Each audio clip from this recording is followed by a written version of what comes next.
What's up, guys? Welcome to the line change. And in this video, we're going to recap Game 5 of the AHL Western Conference Final between the Abbotsford Canucks and the Texas Stars. And unfortunate for Abby Canuck fans, Abbotsford drops Game 5, not able to seal the deal and put Texas away to advance to the Calder Cup. Instead, the Texas Stars win it in overtime by a score of 2-1 to keep their season alive. And now Abby has one more chance to seal the deal. Tomorrow, Sunday, they are back home for Game 6, as well as Game 7 if necessary. But before we dive into our recap, I want to thank my sponsor, Gassy Jack Art. Gassy Jack Art produces hockey prints on archival paper and canvas that have been rated to last over 100 years. Their product range features a variety of players from different teams, including the Edmonton Oilers, Montreal Canadiens, the Toronto Maple Leafs, Calgary Flames, Colorado Avalanche, and your Vancouver Canucks, as well as more. They also have non-hockey related prints as well.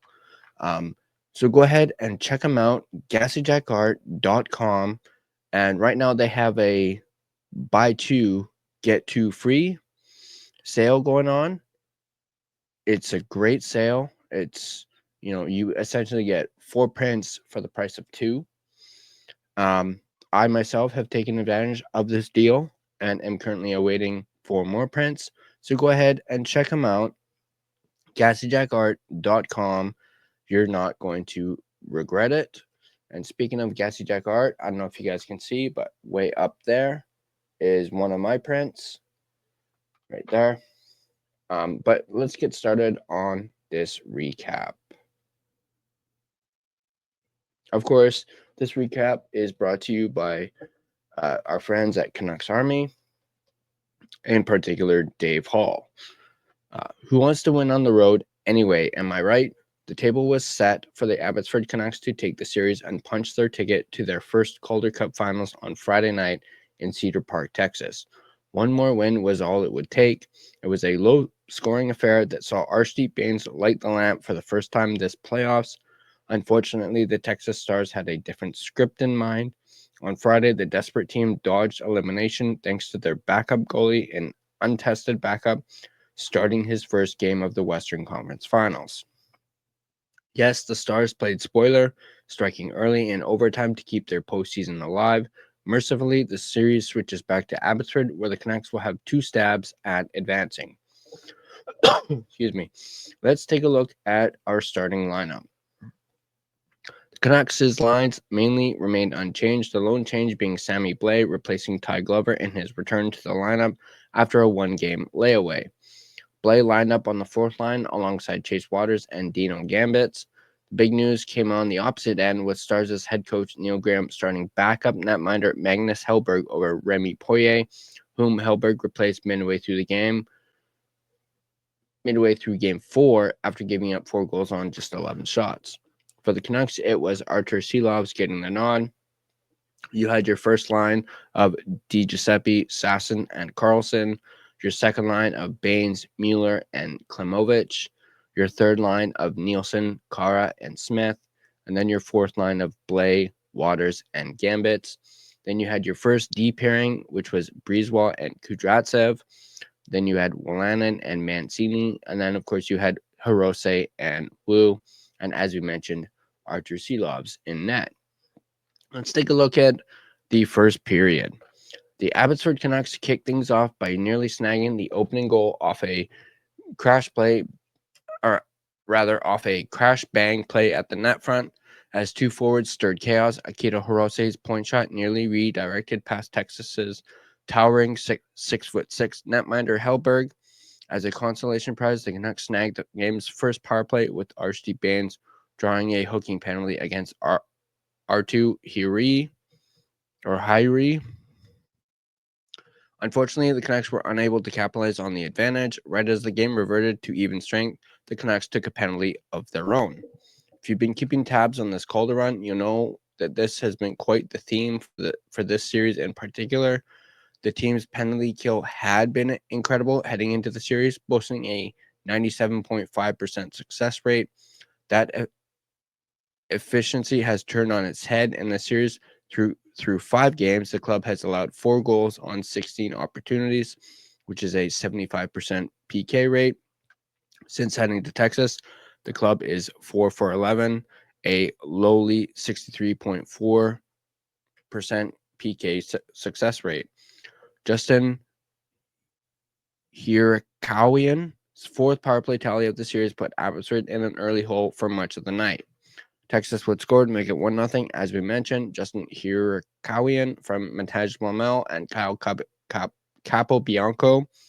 Matej Blomel, the known sniper, danced towards center ice, faking a shot. Meanwhile, Justin Hirakawian slipped away from Jet Wu, taking a slide pass low with his back to the net. Hirakawian snuck a cheeky backhand past Archer Shelovs for a 1-0 Texas lead, his 2nd straight game with a goal. Moments later, with the Stars pressing, Kirill Kuchatsev made a nice defensive play from behind the net. Unfortunately, his attempt to go hard with the glass and out resulted in him getting under the puck, steering it directly out of play. The flub gave Texas a 2nd straight power play opportunity, which was less than ideal. Fortunately, the penalty kill was successful, with Shelovs steering aside 4 shots. Hoping to shift the tide, Baines darted up ice and up the middle, creating Abbotsford's best chance, only for the mammoth Hellberg to stand tall, as 6'6" goalies tend to do. There was no player in the American League more snake-bitten than Archie Baines, who had generated ample chances throughout this run for Abbotsford, only to sit as the only full-time skater without a goal. In a last-ditch effort, Danila Klimovich leaned into the swagger earned during his Game 4 overtime winner, weaving in and out of traffic with speed for a stylish chance. Unfortunately, nothing would come of it, and the Stars' power play goal would hold as a period's lone tally. Final shots in the first period were 9-9 even. Let's take a look at the second period. The middle frame began with a lot of uncertainty, as neither team could establish a solid run at a chance. Nearly 5 minutes ticked by before the first shot, a tame effort casually gloved down by Shelovs. That low attempt theme continued through the first half of the period. Things perked up midway when Victor Mancini got a bit too eager, landing an overzealous cross-check in the slot to gift the Stars their 3rd power play of the night. Shelovs and the Canucks were up to the task, keeping things well within reach for themselves. With offense looking scarcer than a Texas snowstorm, Nate Smith tried to spark something for Abbotsford, but Hellberg, the Stars' surprise netminder, kept cool, calm, and collected, making 12 stops. Smith kept at it, linking up with Blay for a sneaky give and go, but the puck refused to cooperate. The best chance landed late as Klimovich uncorked a point-blank shot, only to hear the frustrating ping of the iron. Most in the building assumed the shot went in, as did many of the players.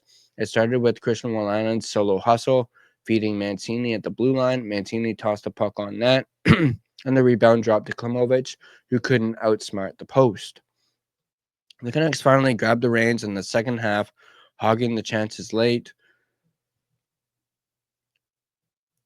Although it had been a relatively clean game, tempers began boiling over at the tail end of the second period. A Mancini hit lit the fuse, and scrums began popping off everywhere. First, it was Ty Mueller squaring off with Alex Petrovic. Second, Wolanin dropped the gloves with Capobianco. Refs needed a solid 10 minutes to sort the chaos, dishing out 22 minutes of penalties. It wasn't an overly exciting period or game for that matter, but the Canucks certainly took over for the second half. Although they had hit a hot goaltender, things appeared to be trending in the right direction for the Canucks. They just needed some luck. After 2 periods, the shots on goal were 18-15 in favor of Abbotsford. Let's take a look at the third period now. The Abbotsford Canucks rode their second period groove into the final frame, trying to make something happen. Jujhar Khaira got things rolling with some hard-working board work, springing Bains and Kudryavtsev on an odd-man rush. Itching to ditch his goal drought, Bains lined up a shot, only to be brushed off by Hellberg yet again. But the Canucks were given a power play and a prime opportunity to even the score. It was there that Bains ripped that monkey off his back. Abbotsford would score to tie the game 1-1. Archie Bains from Max Sasson and Artur Silovs. In the club's late opportunity with the man advantage, the Stars rushed up the ice, forcing Silovs to make a crucial save. Looking to start the odd man rush, Max Sasson brought out the Jets to rush up ice before dropping the puck to Bains, executing a silky smooth toe drag. Bains went far side on Hellberg for a beautiful finish on his slump buster. You knew one would eventually find the net after all these attempts. Silovs continued to hold his end of the bargain at the other end, making a big stop on Texas's Cameron Hughes. Credit to the passer for his unreal saucer outlet that sprang Hughes on his breakaway. Fresh off a huge game-tying goal, Bains put his team down a man in the second half, forcing Silovs and the defense to provide a massive kill. The Stars threw everything at him, even burning a timeout midway to keep their top line buzzing. Fortunately, a combination of Silovs' glove and Mancini's sprawl kept things even. Pressing late, Smith pounced on a slick heads-up pass from Blais for a one-on-one chance against Hellberg. Hellberg used all of his 6'6" frame to make a sprawling save with his left leg, his 27th of the game. That sparked a lively shift from Smith, Blais, Khaira, Mancini, and Wolanin, who peppered the net with shot attempts. Ultimately, Abbotsford could not find a goal, and the series required overtime for the third time to determine a winner. At the end of regulation, the shots were 29-24 in favor of Abbotsford. Let's take a look at overtime. The Canucks were 3-1 in overtime periods heading into this game, a stat which should have given them a smidge of confidence. Excuse me, sorry. Would they make it 4 and punch a ticket to the AHL Finals? They were certainly trying, with Khaira rifling a drop pass from Blais off of Hellberg's left pad. Side note, how about that outlet pass from rookie Kudryavtsev? Not bad. Hellberg's save proved massive as the puck went down the other way, allowing the Stars to capitalize on a greasy one to take Game 5, sending this series back to Abbotsford for Game 6. Texas would score to make it 2-1 to win the game. Curtis McKenzie from Jack Becker. Chasing down the initial rebound was Jack Becker, who connected with the Stars' captain, Curtis McKenzie, for the clutch overtime winning goal on a shot from point-blank range. Final thoughts. This low-scoring scrap had its moments. Bains finally shook his goal drought with a slick power play snipe. Silovs and the penalty kill mostly returned to form, and a late flurry of chances nearly had Abbotsford through to their first Calder Cup finals. The Texas Stars, propped up by their unflappable backup goalie Hellberg, snuck away with the overtime win to keep this series alive. The Canucks can't be too hard on themselves in this loss. They tried, held a decent shot advantage, and kept the score tight against a desperate team for as long as possible. Abbotsford were easily the better team for much of the second half. The club simply ran into a very hot goalie. If Hellberg doesn't look sharp, then the outcome of this game is likely much different. What's next? The series shifts back to Abbotsford for the final two games, if necessary, of the series. Game 6, puck drop, is at 6 p.m. at the Abbotsford Center. If required, Game 7 will take place the very next day on Monday, June 9th. So that's going to do it for this recap. Let me know in the comment section down below what you guys thought of this game. Did you think Abby kind of let one slip away, or do you believe it's better to have them win on home ice than it is on the road? Let me know in the comment section down below.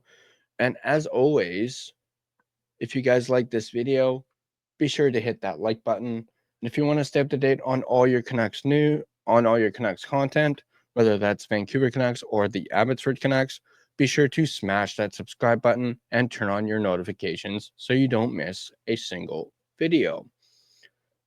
You can find us on social media. You can find us on Facebook. Just search The Line Change to find our Facebook page. You can find us on Instagram at The Line Change. You can find us on X at Line Change Van. You can find us on TikTok at the.line.change.po.